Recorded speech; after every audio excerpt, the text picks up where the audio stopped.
jump into the closing of our series that we've been in called Primary. Let's pray.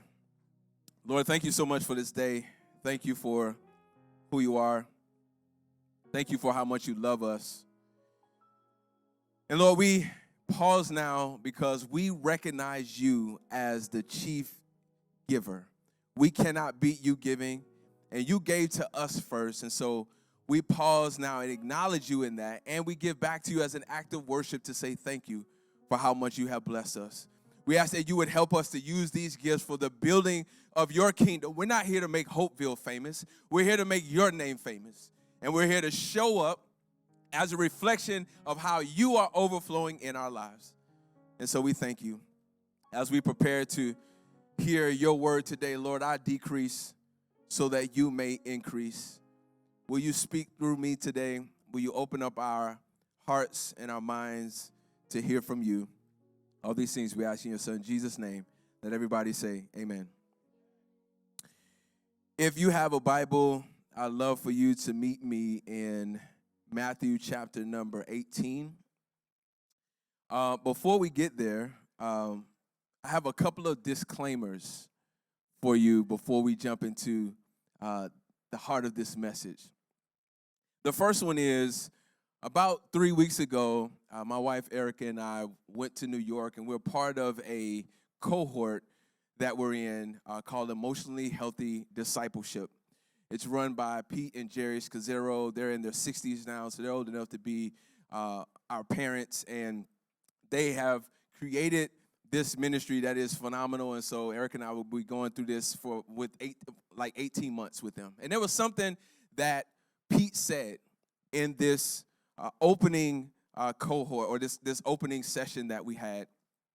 And he said, at some point, I began to realize that good preaching needed to be an outflow of how I live my life, and not necessarily how much time I put into my notes. He said, basically, I want to reflect a life of practice and not a life of well-presented notes. And that really struck me, and I began to ask myself, am I giving myself over to what the Lord wants to do in and through me more than giving all of this time to making sure that my words are exactly like I want them to be presented? And so I challenged myself, and I said, I want my practice in terms of how I live, and I want my preaching to flow from the practice of my life and not just the preparation of my notes from week to week. And so I'm going to be more focused on that, and the only way for me to do that is to spend more time in the presence of the Lord versus just preparing my notes. Now, I am going to be preparing, but I'm going to be preparing in a completely different way. So that's probably going to change my preaching for better or for worse. That'll be for you to judge. Here's the second disclaimer. I want to be more open, more honest, more vulnerable about what is actually going on in my life, the things that I am wrestling with. Just because I stand on this stage and I have a particular platform and I am one of the pastors of this church, it doesn't mean that I don't wrestle. It doesn't mean that I don't have things that I go through. But what I've decided is that I'm not going to be as focused on how I look and what I am presenting as I am, as I stated earlier, the practice of my life. Now, it doesn't mean that, I'm not going to just pray and not prepare in any of those things or just tell you the good things that are happening. No, I'm going to be more vulnerable about where I am, because I think that all of us really struggle with how we look. I think all of us are giving probably a significant amount of time, more than we should, around how we present ourselves. And I was thinking about this recently as I'm now into the message. I'm past the disclaimers now. I was thinking about this, and I was thinking about social media. And I was thinking about Instagram, and I read this article in the Huffington Post that talked about the number of photos that are actually taken before they're posted. I was looking at how many like selfies and all these different things, like the number of them. Matter of fact, all of you can just pull up your phone and see all of these photos that you have not deleted, but there's only one that you posted. Somebody say, "Get out of my business." It's all of our business. We all do the same thing. But here is the quote. Here's the quote that was said in this article. It says, you have to take a number of photos. You have to take a bunch of them to make sure you get a good shot, because there's so many distractions around. And you may say to yourself, well, I mean, Pastor Jay, what's wrong with that? And I would say to you, absolutely nothing. There's nothing wrong with that. That makes total sense. That makes sense for us to take a bunch of photos. It makes sense for us to try to get the right one. Here is where I have a problem. I think the problem that we have is this is how we live our lives. We live our lives in a way where we're trying to basically organize and make sure that only our best self is presented. And we spend so much time just trying to share just this one particular picture that isn't always accurate in terms of what is actually going on in our lives. And here is what I would say to that. What if we spent more time saying, you know what, I'm going to take a shot this week or this day to try to be the most authentic person that I can. I'm going to try to make sure I can be the most loving person that I can. I'm going to try to make sure that I'm working on my internal character as much as I can, as opposed to worrying about what people think about us and how they view us. This is typically how we live our lives. We're not as focused on being as honest as we can, as forgiving as we can. And here's the reason why. The primary reason why is because the focus is on us. The focus is about our glory and the light that shines on us. And so we pursue what I call curated correctness. So we've curated our lives. We've curated our presentation. We've curated it in a way so that it comes across as correct, or the way that we want to be seen. And I understand that. We don't want to be looking crazy. But think about the amount of time that we spend doing that. Well, I actually have a photo today that I brought to show you. And I thought that this photo would remain private. I thought that this photo would be something that I would just hold on to, that would just be a reminder for me. But I brought it to show you today because I want to be more vulnerable, and I want to show you exactly what struggle looks like sometimes. So I took this photo June 30th of last year. You can see the puffiness in my eyes. I don't take selfies, but I took this selfie intentionally because I wanted to remind myself of this breakdown that I had, this moment of weakness, this moment where I felt absolutely crushed. And you know why I was crushed? I was crushed because I felt like I was failing as a leader. I felt like I was not performing at the level that I needed to perform. I felt like, hey, I'm aspiring to be a great leader. I'm aspiring to be a great pastor. I'm aspiring to make all of these things happen and all of these pieces come together and put all of these things in order and make sure that everybody else is good. And it crushed me. because I lost sight of what it meant or what it means to be great. And I was more concerned about being a great leader for Jesus than a great follower of Jesus. And it crushed me.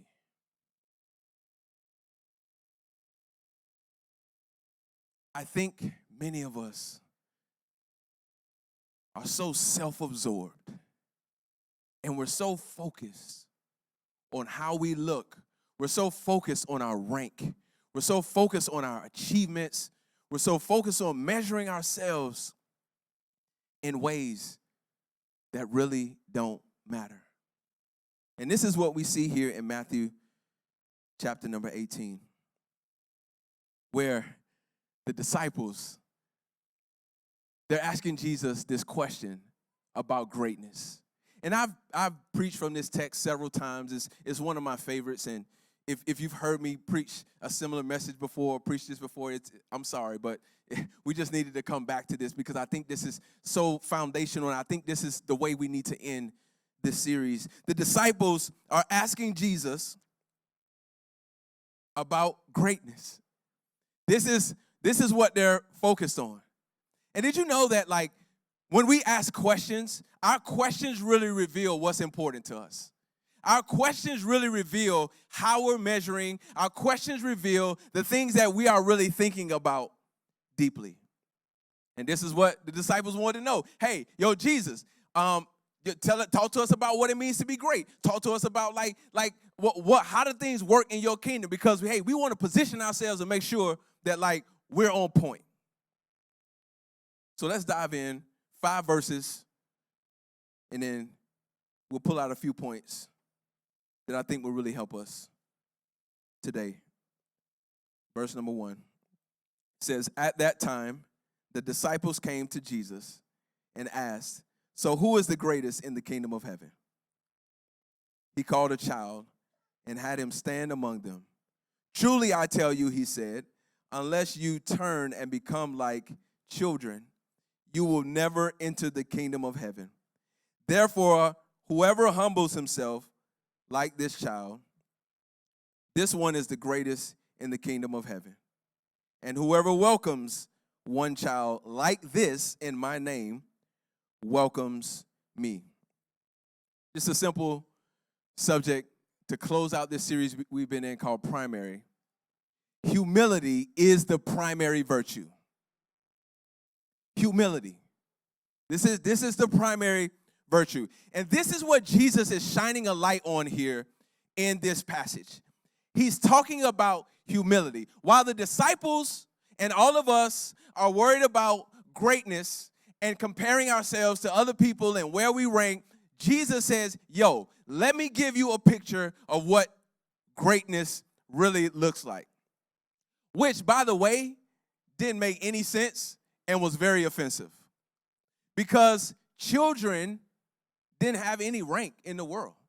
No one would say, hey, this is the picture of what it means to be great. They had no power. And they had no real worth. You've heard me say this. Some of you have heard me say this before. In the ancient kingdom, children, nada. Nobody cared anything about them until they could actually grow up and produce something. So they had no worth. All of the value that we give kids now, and we love the little cuteness about them, Jesus did that. Jesus shined the spotlight on children, on women, on the underrepresented. That was Jesus. And so this was one of those moments where Jesus is elevating the value of children. And he said, this is the picture. Let me just help you understand what this is like. This would be like telling an aspiring CEO, someone who wants to lead a company one day, someone who wants to have influence, someone who wants to have power. This would be like saying, okay, if this is what you want to do, assume the role of a janitor. Assume the role of someone who is low. Now, there's nothing wrong with being a janitor. We have made that role less than, and we look down upon it. But can I just tell you something real quick? Just as a side note. Do you know that the reason we're in this building and that we have access to it is because there's a man named Mr. Butler who has keys to the building? We wouldn't have access to the building if Mr. Butler didn't open the door for us to be here. Matter of fact, if Mr. Butler slept in, if something happened to him, we will all be standing outside. And I'll be just telling y'all, hey, sorry, I don't know what happened, but we can't meet today because he has the keys. And by the way, we couldn't even get a permit to meet in here if Mr. Butler didn't agree to say, yes, I will show up on Sunday. So who he is and his role isn't diminished, even though we have made it that. But this is what it would be the equivalent of, and this is what Jesus is saying.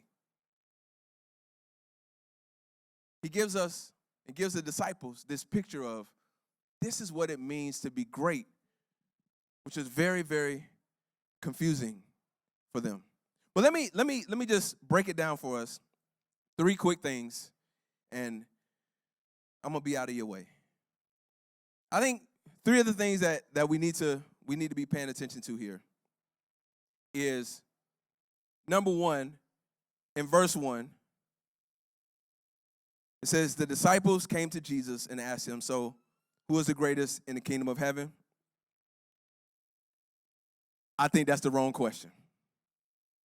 I think our first problem is we ask the wrong questions. Our culture is focused on the wrong questions. What does it mean to be great? Or how can I be great? We're so self-absorbed with ourselves. We're so self-absorbed with how we rank with other people. And let me tell you how this is playing out in our culture.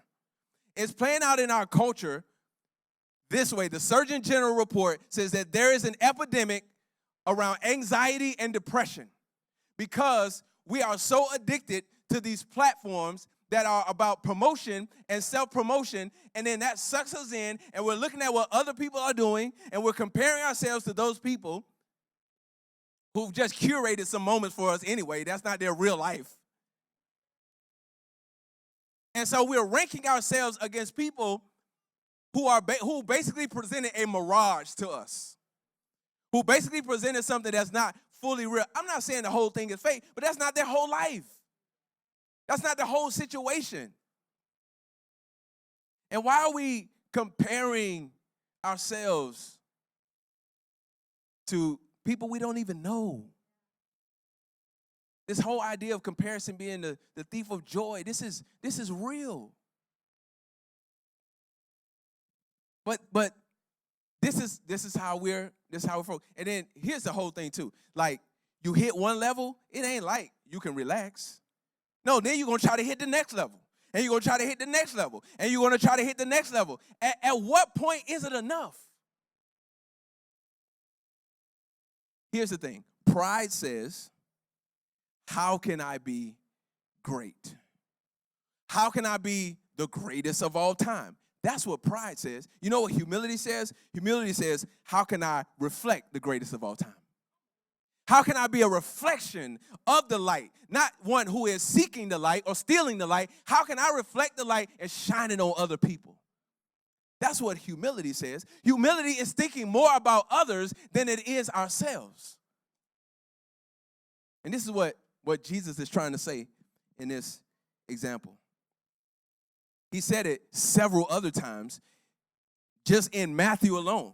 Matthew 6, he says, hey, if you want to be my disciple, you need to deny yourself. Woo! We can stop right there. If you want to follow me, you need to deny yourself. That's a whole nother sermon for another day. But he continues, Matthew 19, the rich young ruler. He's got a whole lot of stuff that he has in his life. He's accomplished a lot of things. He's well known. He has a platform. He is the man. He said, Jesus, yo, what else do I need to do? Jesus said, oh, okay, I got you. Sell your stuff, bro. He's like, nah, that wasn't what I was asking.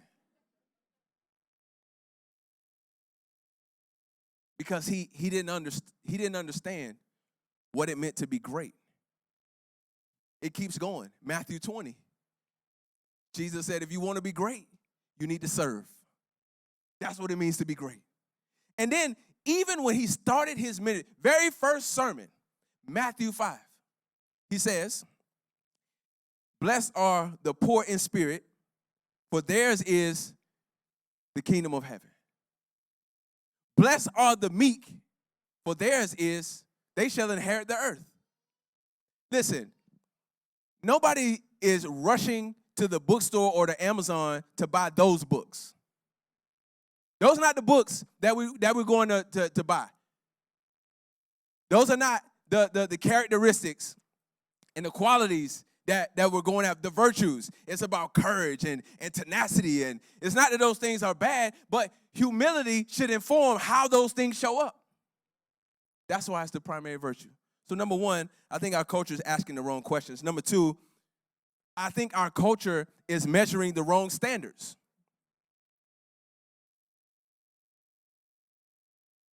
We are, I think, misinformed around what the kingdom of heaven is really like. When you go through the Gospels, there's so many times that Jesus said the kingdom of heaven is like.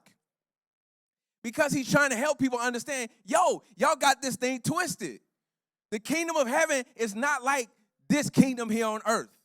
Listen, I've never been great at math, which is great for me when it comes to the kingdom of heaven, because like the kingdom of heaven math it's just different than this math, which is great. It just don't add up. Helpful for me.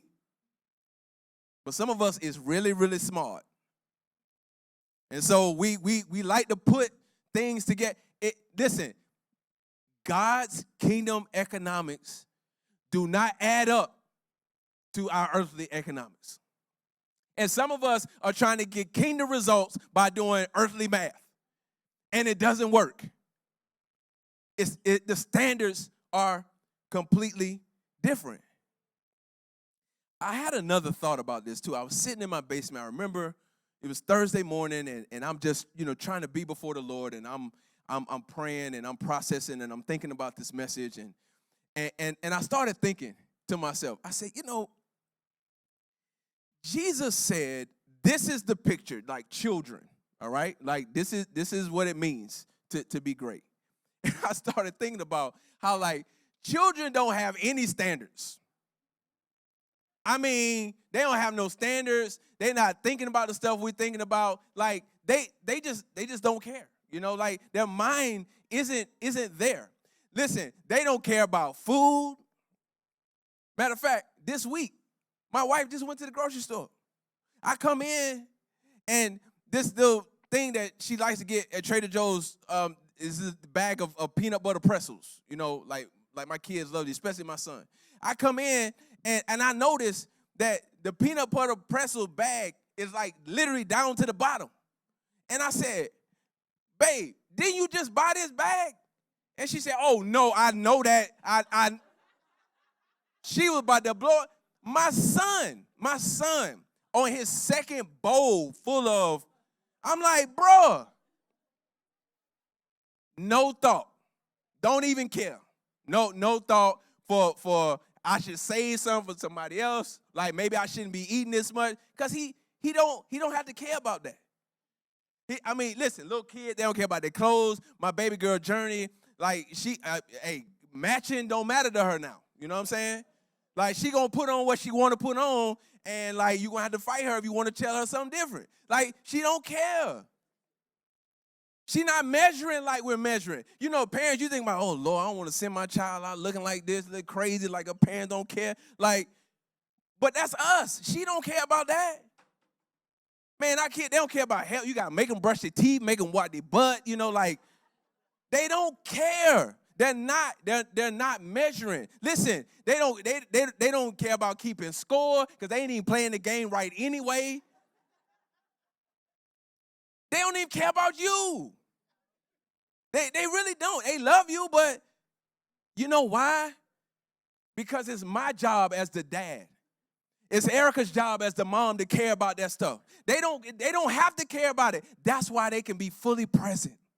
That's why they can have fun. They can just hang out. They can just do what they do because they don't know.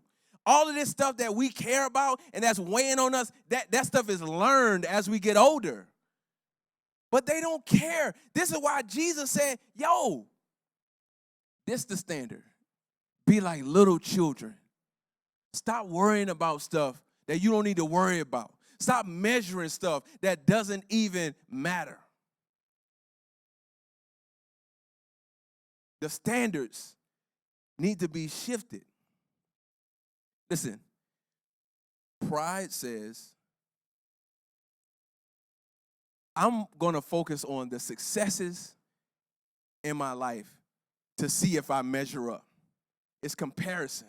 But humility says, I'm going to apply the lessons that I learned in my life to measure my growth and my maturity. It's being content. So number one, I think our culture is asking the wrong questions. Number two, I think that our culture is measuring the wrong standards. And then number three, I think our culture is too preoccupied with being known or the people who are known. Like we don't prioritize or give much care to the unknowns. When we look at what Jesus said in verse number 4 and 5.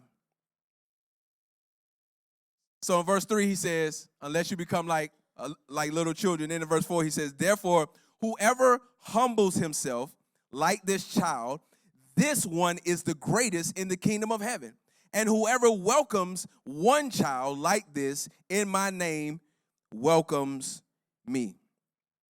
What if we spent more time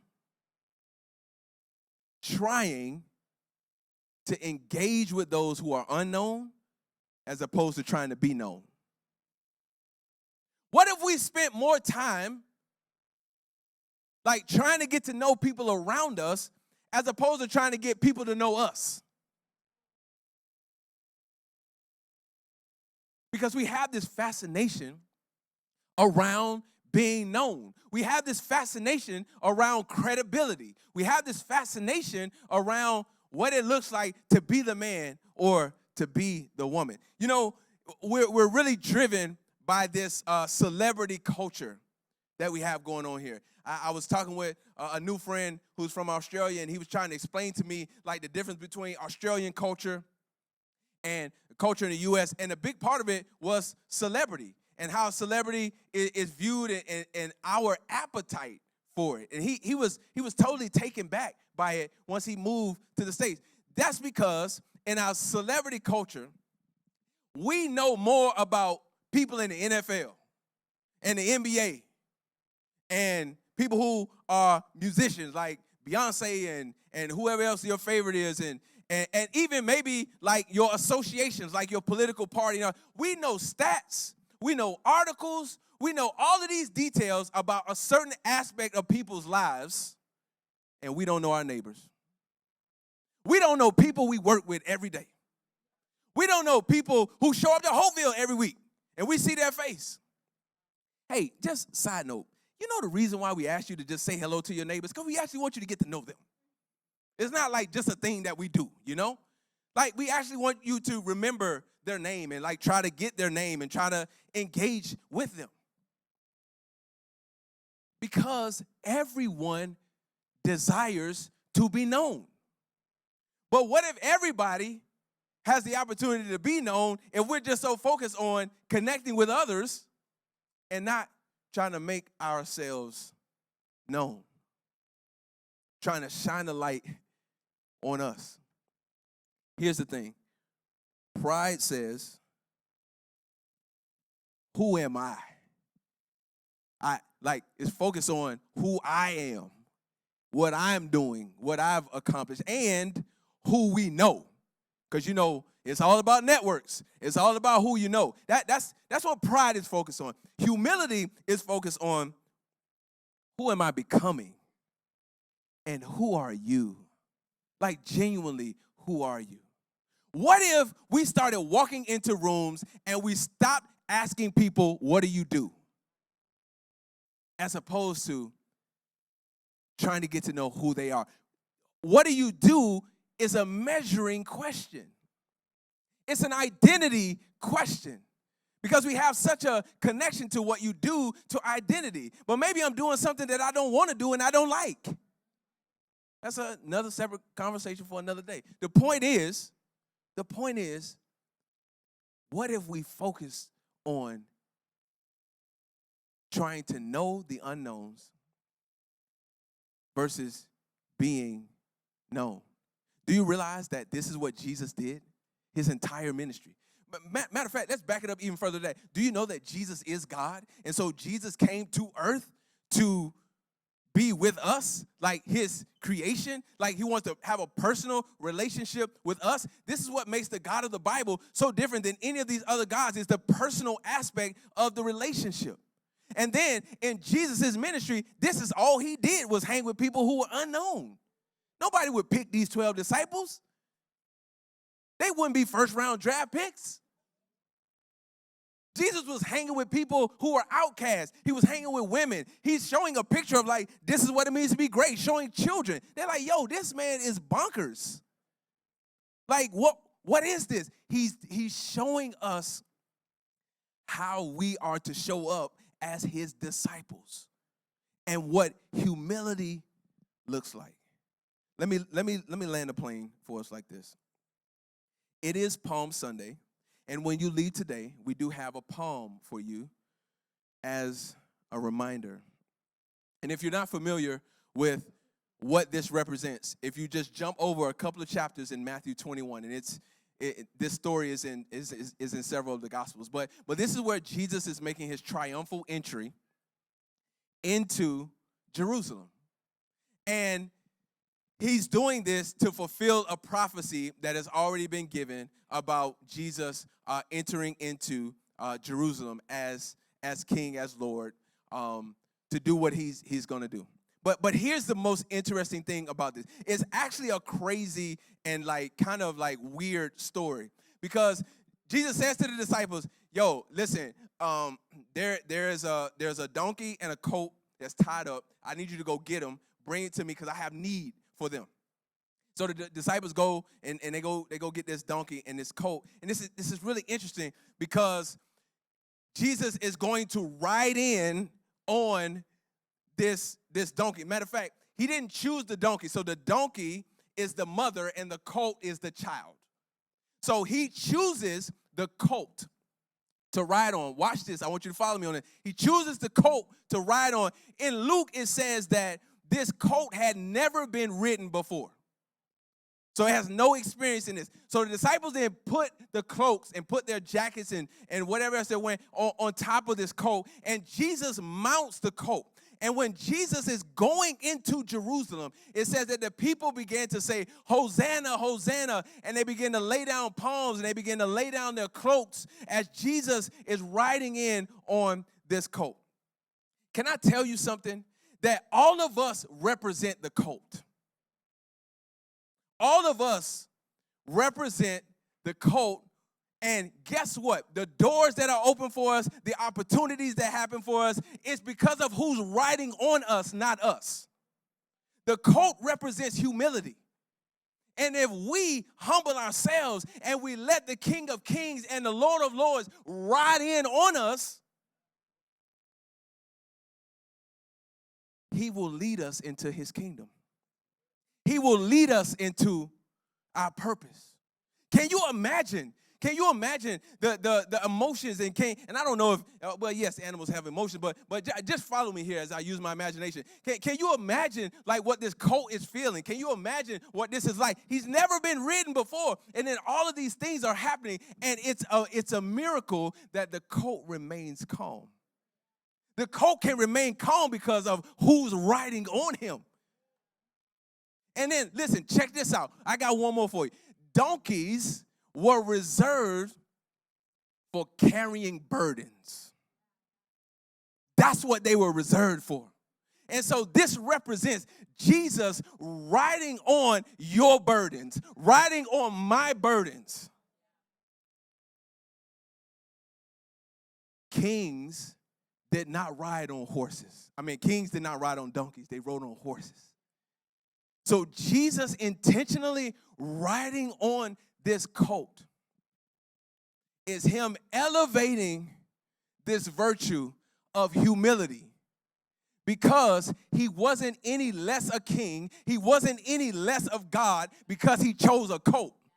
He was secure in his divinity.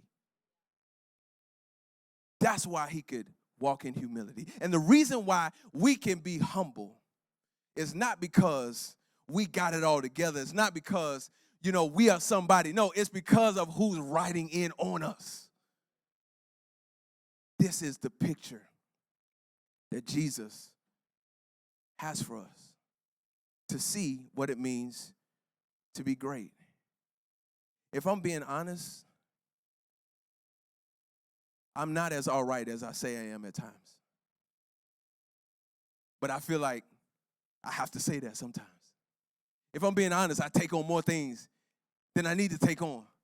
Well, because I'm the leader, and I'm supposed to take it on. If I'm being honest, I'm regularly doing the most because this is what our culture has conditioned us in. But Jesus is asking us to humble ourselves. And if we follow him, and if we're a disciple of him, the primary virtue that informs all of the other virtues is humility. Because if we're humble, our courage shows up differently. If we're humble, our tenacity shows up differently and doesn't allow us to do too much. The humility informs how we live our lives. As we close today, I wanted us to participate in communion as we close today. And this is the time when Jesus got together with his disciples, and he knew that this would be their last time gathering. And he knew what he was about to do. It was Jesus humbling himself and saying, I have to go, and I have to be about my Father's business.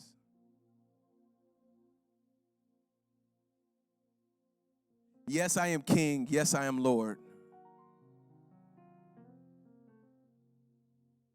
And what that means is I need to take your place for what you deserve, but you don't have the ability to pay for. So I'm going to ask our team to get us prepared. I don't see anybody. Mimi, can you check and make sure they're coming? Okay. This is what we call a sacrament of the church. And all a sacrament is it is when we participate in something that is sacred and reminds us of what it means to be a follower of Jesus. And so what I want us to do as we're preparing for this moment is to let's just everybody close your eyes. Let's just have a moment of silence for us. James, you can keep playing. And here is what I want you to think about. I want you to think about in what ways is the Lord asking you to humble yourself. Throughout this message, what was a thought in your mind in terms of how you need to humble yourself?